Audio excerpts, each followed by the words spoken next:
The Cold War wasn't just a battle of ideologies, it was a global arms race that shaped military technology for decades. While the U.S. and Soviet Union never fought directly, their weapons saw action in countless proxy wars, from Korea to Vietnam and beyond. Today, we take a deep dive into the small arms of the U.S. Army during the Cold War, covering the rifles, pistols, submachine guns, and sniper rifles that defined American firepower in this era. Let's dive in. The M1, Garand, the last battle rifle. At the start of the Cold War, the U.S. Army was still armed with the legendary M1 Garand.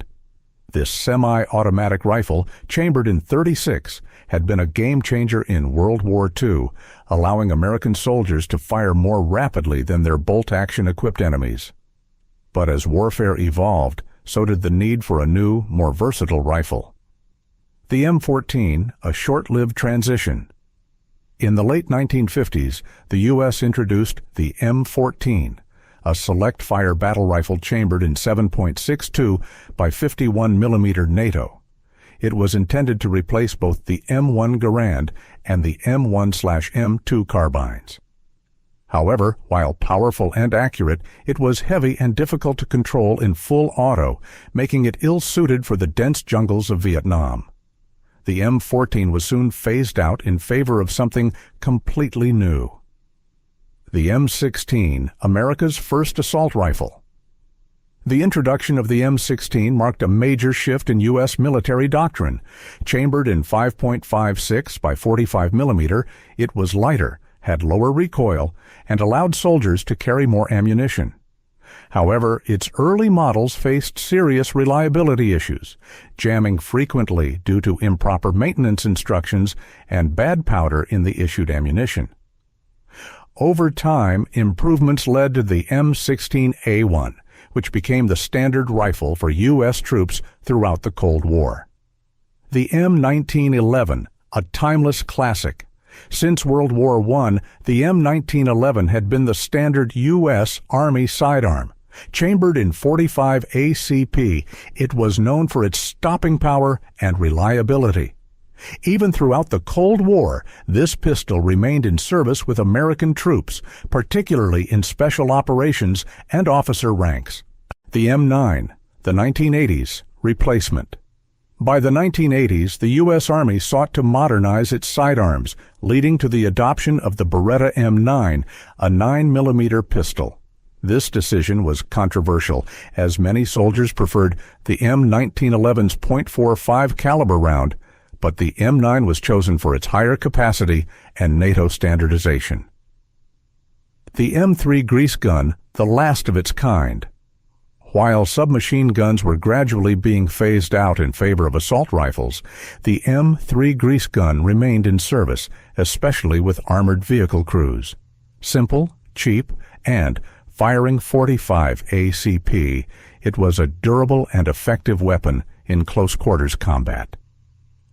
The Thompson submachine gun, a legend's final years. Though most commonly associated with World War II, the Thompson submachine gun was still used in the early years of Vietnam, particularly by Special Forces and South Vietnamese allies. However, its weight and low magazine capacity made it increasingly obsolete. The XM177, a compact evolution of the M16.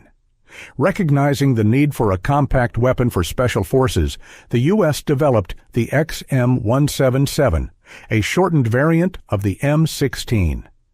Chambered in 5.56 mm, it became popular among Special Forces, SEALs, and MACV-SOG teams operating in the dense jungles of Vietnam.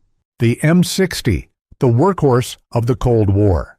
For squad-level firepower, the U.S. introduced the M60 machine gun, chambered in 7.62 by 51 mm NATO. It saw extensive use in Vietnam and was praised for its firepower, but criticized for being heavy and requiring frequent maintenance. The M2 Browning, the unstoppable 50 cal. The M2 Browning 50 caliber machine gun had been in service since World War II, and during the Cold War, it remained a key weapon for both infantry and vehicle-mounted roles. Its sheer power made it effective against personnel, vehicles, and even light aircraft. The M21 sniper rifle. Sniping saw a revival during the Cold War, especially in Vietnam. The M21, a sniper-optimized M14, was introduced to give U.S. marksmen greater range and accuracy. Equipped with a scope, it was effective in jungle and urban environments alike. The M40, the bolt-action precision rifle. For Marine snipers, the M40, based on the Remington 700 bolt-action rifle, became the standard choice. Its accuracy and reliability made it a trusted weapon throughout the Cold War and beyond. From the battlefields of Korea and Vietnam to the standoffs of the Cold War, U.S. Army small arms played a crucial role in shaping 20th century warfare. While some, like the M16, went on to become legendary, others were short-lived. But each had its place in history.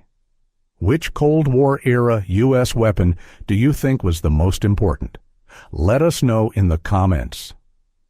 Don't forget to like and subscribe for more weapon history on Armory Archives.